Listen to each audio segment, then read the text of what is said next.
I'm Carol Popovich with the Region of Waterloo Public Health Department. I provide staff support to the Community Garden Council and Network, representing over 52 gardens and 1,200 gardeners. With the increased interest in community gardening, we've also noted an increase in the demand for skill and knowledge development around gardening. We interviewed 84 different gardeners last summer, 2012. They shared some of the amazing things that they were able to learn. I lived a couple blocks away from my grandparents, and my grandfather, he was semi-retired. So when I was growing up, I used to spend a lot of time with him over in his garden.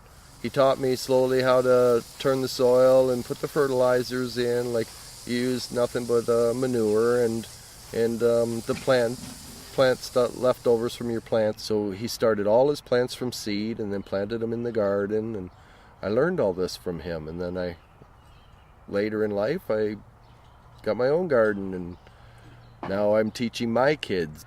Well, my kids will go in and pick a handful of berries or a handful of cherry tomatoes or something and pass them all out to their friends.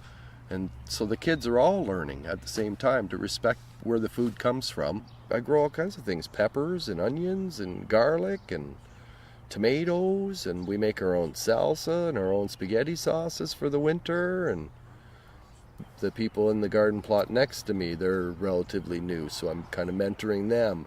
And then I have an older fellow that lives here that has a plot down from me, and he's teaching me still things that I don't know. I've got a mentor too, right? So it's really a good community thing to have these kind of gardens, because you can learn from the people beside you or down the row from you, and it's really neat. And it's a community building, really. When I was a kid, I really enjoyed gardening. I did it as a badge for sort of a scouting equivalent program. And then later, when my wife and I were first married, we lived in a place with a small backyard, but she knew I enjoyed gardening, and she bought me this book called Square Foot Gardening by Merrill Bartholomew. Elliot Coleman actually has two season-extending books. They're a fantastic resource, because in the winter when you can't garden, they're fun to reread and just revisit like an old friend, like a good reread of any good book. And hopefully will educate me further for when I retire and I've got more time.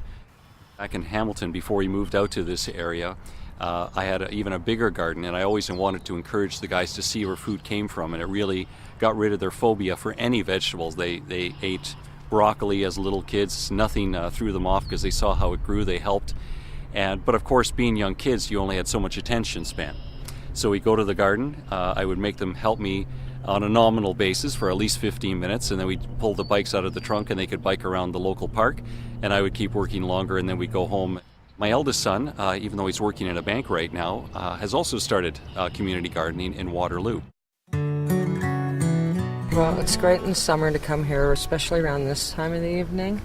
Just as the sun's going down, I bring my coffee down here, and I like to drink it here and sit at this picnic table. And I watch my garden grow, and actually, it's great to watch other people's gardens grow too, because they have some really neat stuff in there. And I get away from my house and the noises, and it's, the electronic world and stuff like that, and you can just come here and sit, and it's, listen to the birds. We have such a short growing season up here, and we can't just grow anything. The bond with even the dirt and the earth that people generally don't have. It made me think about growing stuff in my house, so I could have fresh lettuce year-round and stuff like that came from here that wasn't shipped in. What could possibly be more nutritious than picking something off a plant and eating it right there? I'm doing root vegetables this year, and I was thinking about growing some amaranth. It's kind of like wheat. It's an alternative to that, and also keeping my own seeds, working on saving seeds, and my strawberry pyramid. It's the first time it's been outside.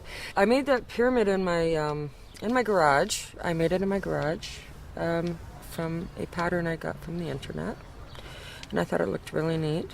And I had it previously in my living room, in a corner of my living room, and I was growing strawberries in it there. So I got a few strawberries, but it wasn't really so successful. So I'm hoping outside it's going to be more successful if I can keep the birds off of it.